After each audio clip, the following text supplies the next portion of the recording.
নমস্কার, আমাদের অমূল্য চর্চা চ্যানেলে সবাইকে স্বাগত জানাই। তো আজকে যে বিষয় সম্বন্ধে আলোচনা করব সেটা হচ্ছে মহালয়া কী এবং কেন। আমাদের সঙ্গে রয়েছেন আমাদের বিশেষ অতিথি। প্রথমে নমস্কার।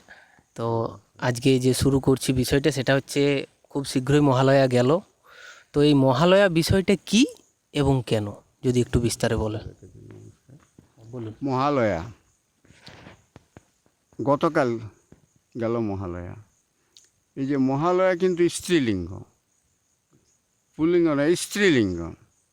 এই মহা কথাটার তাহলে আমাকে ভেঙে বলতে হবে মহা যোগ আলয়, সন্ধি বিচ্ছেদ করতে গেলে। তাহলে মহাটা কি? মহাটা হচ্ছে মহৎ, এই মহতের আশ্রয়। লয়টা হচ্ছে আশ্রয় আর মহাটা হচ্ছে মত। যেখানে বহু তীর্থ উৎসব আছে সেটাই হচ্ছে আলয়। এইটা হয় কখন না, আশ্বিনের অমাবস্যার তিথিতে, অন্য তিথিতে নয়। যে অমাবস্যার ওই সব কিছু তো সেই চন্দ্র দ্বারা, আমাদের অমাবস্যা পূর্ণিমা মানে পক্ষগুলো সব চন্দ্র দ্বারা, সূর্য দ্বারা আমরা হিসাব করি না, এই চন্দ্র দ্বারা করি। এই চন্দ্রটাও তো জানেন, আপনাদের কাছে অনেকবার বলেছি চন্দ্রটা কি, মানে বাঁ নাকটাই হচ্ছে চন্দ্র, আরেকবার বলুন। বাঁ নাকটা হচ্ছে চন্দ্র, ডান নাকটা হচ্ছে সূর্য। অর্থাৎ ইড়া এবং পিঙ্গলা। ইড়া হচ্ছে বাঁটা আর ডানটা হচ্ছে পিঙ্গলা। এই দুটোকে নিয়েই তো সাধন প্রক্রিয়া। এইখানেও সেই সাধন প্রক্রিয়ার বিষয়টা লুকায়িত অবস্থায় আছে মহালয়ার মধ্যে। মহালয়ার মধ্যে। আমরা দেখুন, এই যে জিনিসটা হয় অমাবস্যা, ওই যে অমাবস্যা বললাম, আশ্বিনের চন্দ্রে অমাবস্যা। তাহলে কি না, এই অমাবস্যাটা কি? অমাবস্যা হচ্ছে অন্ধকার। আমাদের জীবনটাও তো অন্ধকার। একদম। আমরা জন্মেছি অন্ধকারে, আছি অন্ধকারে, এবং ওই যে যতক্ষণ পর্যন্ত না আমরা আলোর সন্ধান করি ততদিন আমরা এইভাবেই থাকবো অন্ধকারে। এই অন্ধকারটাই হচ্ছে মূর্খ জগৎ, মূর্খ, আমরা মূর্খ। এই যে বিষয়গুলা এইখানেই, এই বিষয়টাই এই মহালয়ার ব্যাপারটা আছে। এরপরে লক্ষ্য করুন, দেবী পক্ষ আসছে মহালয়ার পরে। দেবী পক্ষ আমরা যেটাকে, এই যে মহালয়া কোন কেন্দ্রিক বিষয়টা আছে না, দুর্গা পূজাকে কেন্দ্র করে, যে দুর্গা উৎসব বলে। দুর্গা পূজা খুব কম লোকে বলে, দুর্গা উৎসব বলে। উৎসব মানেই তো আনন্দ, স্ফূর্তি, খাওয়া দাওয়ার মুখে। পূজা কতটা এটা মানে কি বলার আর রাখে নাই, যারা করে তারাই ভালো করে বুঝে, কারণ আমি তো করি নেই, বুঝবো কী করি। তাহলে দেবী পক্ষ, এই দেবী পক্ষ কখন? এই এই দেবী এটা কি না, প্রকৃতি। সমস্ত দেব দেবী, মানুষ, সে দেহ, জীবজন্তুর দেহ, প্রতিটা বস্তুই হচ্ছে প্রকৃতি। প্রকৃতিটা হচ্ছে কি না, প্রকৃতিটা হচ্ছে যে বস্তুর ক্ষয় হয় এবং লয় হয়, বিলীন হয়, কিসে না, প্রকৃতির উপর, মানে মাটিতে। মা, এই যে মাটি, মা প্রকৃতিতে বিলীন হয়। তাইলে এই যে প্রথম পক্ষ, তারপরে হচ্ছে প্রকৃতি। আর প্রকৃতি জন্ম দেয় আমরাকে, এবং প্রকৃতি আমরা বিলীন হই। জন্ম অর্থাৎ জন্মও দিচ্ছে, মানে সৃষ্টি দিচ্ছে, এবং লয় হয় অর্থাৎ বিলীনও হয় আমরা। তাহলে প্রকৃতির আমরা কি করি? আমাদের এই যে সাধারণ, আমাদের তো এত মানে বৃহৎ জ্ঞান নেই, আমরা ক্ষুদ্র জ্ঞান নিয়েই বিষয়গুলোকে একটু আলোচনা, বিষয়টা আমরা করেছি। এবারে হচ্ছে কি, এই যে জন্মের পরে যদি একটুকু আমি খোলাভাবে বা একটু ভেঙে বলি, তাহলে আরও বোঝা সহজ হয়। কী রকম না, দেখুন, প্রকৃতি জন্ম দিল, অর্থাৎ মা জন্ম দিল, মা প্রতিপালন করল, প্রতিপালন করে তারপরে সে বৃদ্ধ হলো, হলো, তার জন্মের পরে বৃদ্ধ হলো, বৃদ্ধর পরে যখন মারা গেল তখন কি করে? মাটিতে, সেই যে মাটি অর্থাৎ প্রকৃতি, প্রকৃতি আমাকে যখন পুঁতে দিচ্ছে তখন আমি সেই মাটিতে জ্বালিয়ে দেওয়া হোক বা পুঁতে দেওয়া হোক, সে তো সেই প্রকৃতিতে বিলীন হয়ে গেল। অগ্নিতেও যদি দেওয়া হয় তো অগ্নিও তো প্রকৃতি, কারণ তার ক্ষয় আছে, বিলীন আছে। তাহলে কি হলো? লয় হলো। আমরা এই যে আশ্রয় অর্থাৎ আলয়, সেই আলয়ের মধ্যে আমরা বিলীন হচ্ছি, কিন্তু আমরা কখনো এই কি বলে তৃতীয় দৃষ্টিভঙ্গি দিয়ে আমরা কখনো লক্ষ্য করিনি। এই তৃতীয় দৃষ্টিভঙ্গি দিয়ে লক্ষ্য করতে হবে। ওই দৃষ্টিভঙ্গি মানে ওই যে বললাম, ওই জ্ঞানচক্র দিয়ে, অর্থাৎ জ্ঞানচক্ষু দিয়ে, চক্র বলবো না, জ্ঞানচক্ষু দিয়ে, জ্ঞানচক্ষু। আমাদের এই যে বাঁ চক্ষু, আর একটা হচ্ছে ডান চক্ষু, আর একটা হচ্ছে জ্ঞানচক্ষু। কিন্তু এইখানেই বিষয়বস্তুটা লুকিয়ে আছে, জন্ম এবং মৃত্যুর মাঝখানে বিষয়বস্তুটা। এই বিষয়বস্তুটাই হচ্ছে এই মহালয়ের আলোচ্য বিষয়বস্তু। আমরা বসেছি, মানে আপনি বলতে চাইছেন যে জন্ম এবং মৃত্যুর মাঝের অবস্থানটাই হচ্ছে মহালয়া, সৃষ্টি এবং লয়। হ্যাঁ, এইখানে কি হচ্ছে বিষয়টা, এইটাই হচ্ছে জানার এবং বোঝানোর জন্যই বসা হয়েছে। আচ্ছা, বলুন। জন্মটা হচ্ছে ওই যে বললাম অন্ধকারে, আমরা অন্ধ হয়েই আছি, অন্ধ হয়ে থাকি। আলোর সন্ধান যারা করছে, আলোর সন্ধান, ঠিক তারা আলোর সন্ধান পাচ্ছে। মানে প্রকৃত আলোর সন্ধান আমরা পাই না, জন্মের পরে যে প্রকৃত আলো যেটা, হ্যাঁ, সেই আলোটা পাই না। আমরা বলি এই তো জন্মেছি সূর্যের আলো, এই তো দেখা যায় আলো, চোখে দেখতে পাচ্ছি আলো, পরম জ্ঞানের আলো। কিন্তু আমরা যে বস্তুটা দেখছি এটা কি নিত্য বস্তু?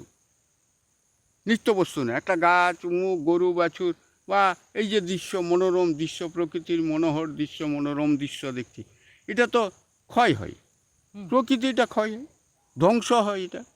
তাহলে এইটা কী? এটা তো নিত্য বস্তু নয়, অর্থাৎ সত্য বস্তু নয়। আমরা সত্য বস্তুটা কি লক্ষ্য করি যে কোনো সময়? আমাদের দৃষ্টির মধ্যে সেই সত্য বস্তুটা দর্শন হয়নি। আমরাকে সেই সত্য বস্তুটা দর্শন করতে হবে। এই যেমন মহালয়ে আমরা বাস 10 দিন ধরে বেশ আনন্দ করলাম, এই পূজা কি যাই ভোগ দিয়ে দিলাম, সেইখানে পূজা করল একজন পুরোহিত বসে আছে, মানে আমার সব কিছু পুরাই দিল। পুরোহিত কথাটা কি? আমার পরের হিত করা, মানে আমারও হিত করা। আচ্ছা, সেটা যাই হোক, আপনি এই বিষয়টা বলুন, ওটা আমরা একটু মনে হচ্ছে অন্যদিকে সরে যাচ্ছি, আলোচনার বিষয়বস্তু যাচ্ছি, ওটা পরে হবে। এইবারে হচ্ছে কি, তারপরে কি এই যে অমাবস্যার পরে চলতে ষষ্ঠী আসছে। ষষ্ঠীটাকে এই যে দেবীর ষষ্ঠী বলেন, যে কি বলবো, বেলবরণ, আমরা এমনি কথাই বলি বেলবরণ, ওকে তাকে তার মানে বরণ করব আমরা। এই বেল কথাটার মানেটা কি? বেল কথাটার মানেটাই হচ্ছে, বেল হচ্ছে এই যে শব্দ, ব আছে, একার আছে, ল আছে, তিনটা বস্তুকে নিয়ে, তিনটা অক্ষর নিয়ে আমরা শব্দটা বলছি, তিনটা অক্ষরের শব্দ বেল। বেল, এই বটা হচ্ছে জ্ঞান, আমার ব্যক্ত হওয়া অর্থাৎ জ্ঞানগত হওয়া, আর একারটা হচ্ছে কি আধার, লটা হচ্ছে লক্ষ্য। আমরা সেই লক্ষ্যে আমরা এই বিষয়বস্তুটাকে লক্ষ্য করি, মানে সেই পরম আলোর লক্ষ্যে আমরা এগিয়ে যাব। হ্যাঁ, আমরা সেই বস্তুটা কি, এই যে এই বেলবরণ কথাটা বলছে এখানে, এই বেলবরণটা কি আমরা কিন্তু সেই দৃষ্টিভঙ্গি দেখি না। আমরা বেলবরণ ওই যে কি বলে, চন্দন উমুক দিয়ে যে কি ঘরে টিকা লাগালাম, এই দেহে কপালে টিকা নিলাম, অমুকে টিকা নিলাম, বাস বেলবরণ হয়ে গেল। কিন্তু এটার মধ্যে কি এই যে বিষয়টা, এটা আমাকে সেই লক্ষ্যে সেইখানকে যেতে হবে, তবেই তো আমার লক্ষ্য থাকবে সেইখানকে, অর্থাৎ জ্ঞানের লক্ষ্য থাকবে, জ্ঞানের আধারকে অর্থাৎ আশ্রয়কে, যেখানে গেলে আমি এই জায়গাটাকে পৌঁছাতে হবে। আশ্রয়টা কি? সেইখানে পৌঁছানোটাই হচ্ছে আশ্রয়, সেই আশ্রয়কে আমাকে যেতে হবে। এইবারে হচ্ছে কি, দেখুন, বেলবরণের পরে হচ্ছে মানে ষষ্ঠী, সপ্তমীর দিনটা। আমি ষষ্ঠীটাকে আর একটু মানে দেহের দিকে একটু বিশ্লেষণ করছি। দেহের ষষ্ঠ স্থানটা কোথায়, আশ্রয়টা কোথায়? আমাকে নিয়ে যাব যখন আমি ক্রিয়া করব, অর্থাৎ ওই যে পূজা, আমি যদি পূজার কথাটাই বলি, আমাকে সেই জায়গা থেকে যখন যাব, আমি নিম্ন স্তর থেকে উচ্চ স্তরে, অর্থাৎ জ্ঞানচক্রে, অর্থাৎ আজ্ঞায় আমাকে জ্ঞানে যেতে হবে। তার আমার লক্ষ্য আছে জ্ঞানে যাওয়ার। আমাকে সেইখানে সেই লক্ষ্যের উপর দাঁড়ায় আমাকে পূজা করা বা উদ্দেশ্যটা বা আমার ক্রিয়া করা, এই মানে ক্রিয়া মানে তো কর্ম, কর্ম করতে হবে আমাকে সেইখানকে যাওয়া। তার মানে ষষ্ঠী আমার আজ্ঞা, আজ্ঞা আজ্ঞাচক্র। আজ্ঞাচক্র অর্থাৎ জ্ঞানচক্র, জ্ঞানে যেতে হবে। এইবার হচ্ছে এই হলো ষষ্ঠী। এবারে সপ্তমী। সপ্তমী দেখুন, আমার জ্ঞানচক্রের ঊর্ধ্বে আর একটা গভীরতম আধার আছে, গভীর আধার আছে, সেটা হচ্ছে কূটস্থ। এইখান থেকেই সমস্ত কিছু কর্মটাকে কি করতে হবে, কীভাবে বাঁকে যেতে হবে, কোনো মানে সোজা যেতে হবে, কোনো পিছন দিয়ে ঘুরতে হবে, এই কূটস্থটাই হচ্ছে সপ্তম স্থান। এই ষষ্ঠম স্থানেই কিন্তু আমি আজ্ঞাচক্রে বলছি আজ্ঞা দিয়া।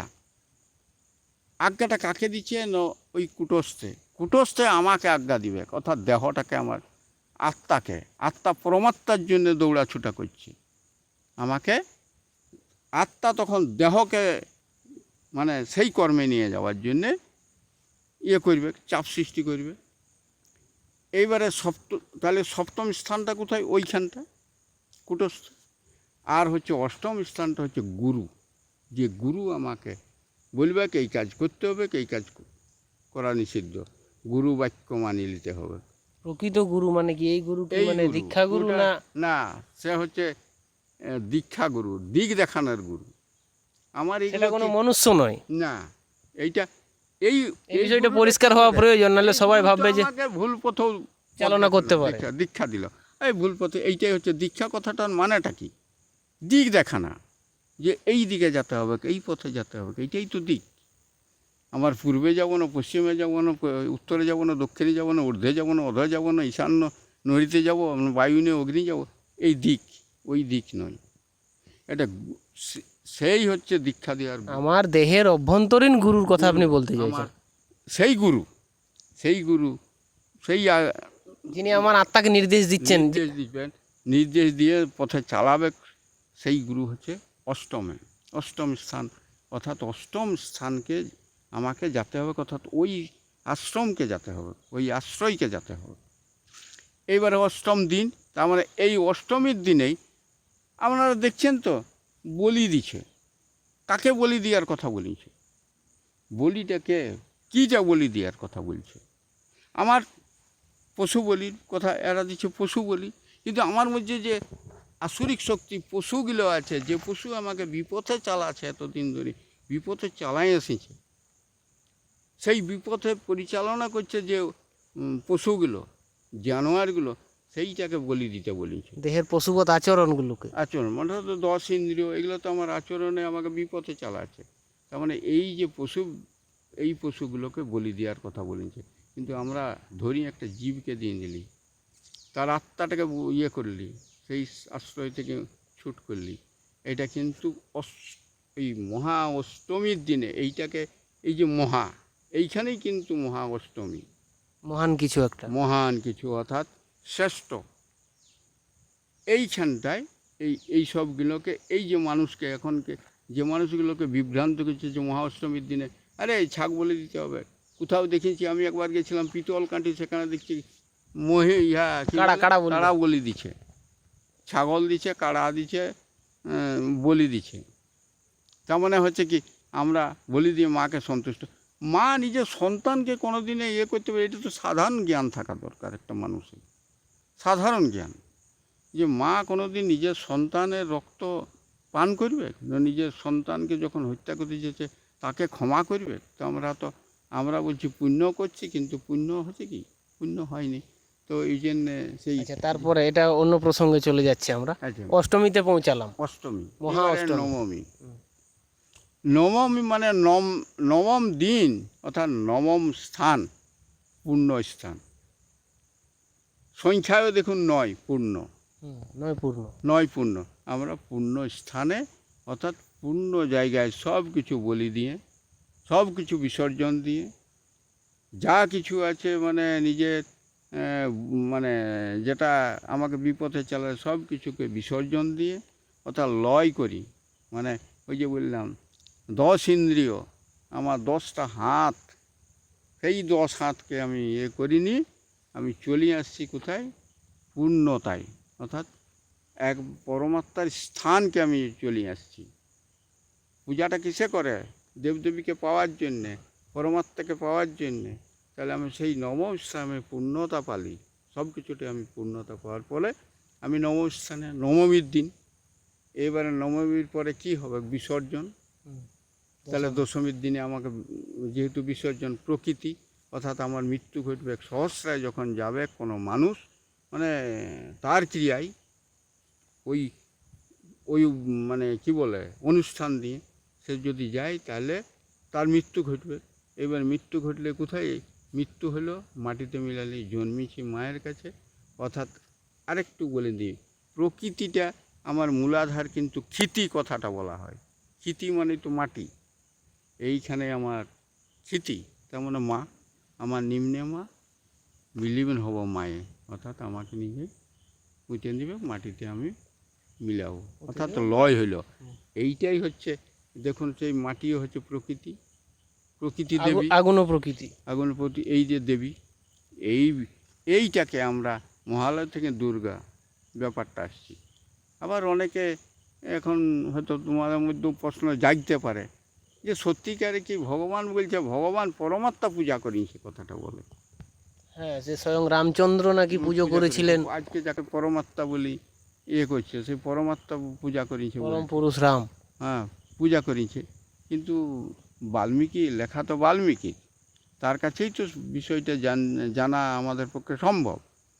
হ্যাঁ, তাহলে বাল্মীকি কিন্তু কোথাও উল্লেখ করে নাই যে রাম দুর্গা পূজা করেছিল রাবণ বধের আগে, অর্থাৎ আসুরিক, এই যে অসুর, রাবণকে তো অসুর বলে, রাক্ষস বলে, ও অসুরদের ধ্বংস করার জন্যে দুর্গাকে পূজা করেছিলেন, কোথাও উল্লেখ নাই। মানে আপনি বলতে চাইছেন যে দুর্গাপূজার উল্লেখ বাল্মীকি রামায়ণে নেই? বা তুলসীদাসী রামায়ণও নেই, রাম রসায়নে নেই। দেখা যাচ্ছে যে কীর্তি বা সোজার জানি নাই বিষয়টা এত, মানে এখন যদি কোনো সমালোচনা বা বাদ বেশি কিছু সমালোচনা করলে আমার বিরুদ্ধে আরও কী বক্তব্য আসবে, কী আসবে, মিছিল না কী হবে, সেসব পরের কথা না। এই জানলাম যে খুব জেনে ভালো লাগলো যে বাল্মীকি রামায়ণ বা তুলসীদাস রামায়ণে দুর্গাপূজার উল্লেখ নেই।